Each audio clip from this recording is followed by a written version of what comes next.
Bus driver fake licence తో and నిర్లక్ష్యంతో bus నడపడం వల్ల బైక్ రైడర్ శివశంకర్ మద్యం తాగి బైక్ నడపడం వల్ల అండ్ బస్ లో 234 కొత్త మొబైల్ ఫోన్స్ ఉండడం వల్ల 20 మంది మరణించారు. ఈ ఇన్సిడెంట్ ఎలా జరిగింది అన్నది రీసెంట్ గా వచ్చిన రిపోర్ట్స్ చూస్తే అక్టోబర్ 24న ఉదయం సుమారు 2:30 గంటల సమయంలో కర్నూలు జిల్లాలోని చిన్నటేకూరు దగ్గర నేషనల్ హైవే 44 పైన శివశంకర్ అండ్ అతని ఫ్రెండ్ ఎర్రిస్వామి బైక్ పైన వెళ్తూ ఉండగా కంట్రోల్ తప్పి డివైడర్ కి ఢీకొట్టడంతో బైక్ పైన ఉన్న శివశంకర్ అక్కడే మరణించాడు. బైక్ నడిపిన శివశంకర్ మద్యం తాగి బైక్ ని నడిపాడని ఫోరెన్సిక్ వాళ్ళు చెప్పారు. అయితే వాళ్ళు కింద పడిన తర్వాత ఎర్రిస్వామి లేచి మరణించిన శివశంకర్ ని సైడ్ కి జరిపి రోడ్డుపై ఉన్న బైక్ ని సైడ్ కి జరపాలని చూస్తే బైక్ జరగలేదు. వాళ్ళు కింద పడిన తర్వాత 2 బస్సులు సేఫ్ గా వెళ్లాయి. థర్డ్ బస్ హైదరాబాద్ నుంచి బెంగళూరుకి వెళ్తున్న కావేరీ ట్రావెల్స్ బస్ బైక్ ని ఢీకొట్టి లాక్కపోతూ ఉండగా చూశానని అండ్ మంటలు రావడంతో భయంతో పారిపోయానని స్వామి చెప్పాడు. వాళ్ళు బైక్ పై నుంచి పడడానికి ముందు పెట్రోల్ పంప్ లో 300 రూపాయల పెట్రోల్ పోయించుకున్నారు. కావేరీ బస్ సుమారు 80-90 స్పీడ్ లో రోడ్డుపై ఉన్న బైక్ ని ఢీకొట్టడం వల్ల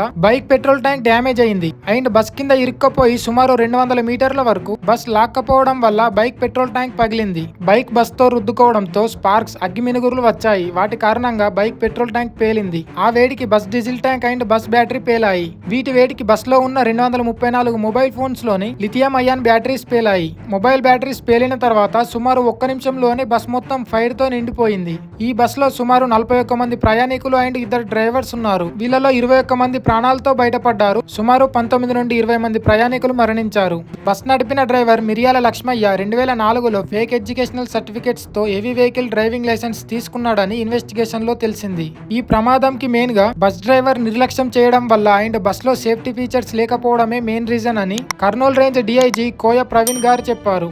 బస్ డ్రైవర్ అక్కడి నుంచి పారిపోక బస్ లో ఉన్న వాళ్ళని అలర్ట్ చేస్తే బాగుండేది. బస్ లో ఉన్న ప్రయాణికులకు చెప్పకుండా పారిపోవడం వల్ల 19 నుంచి 20 మంది మరణించారు. ఒకవేళ చెప్పుంటే ఇందులో నుంచి కొంతమంది అయినా ప్రాణాలతో ఉండేవారు.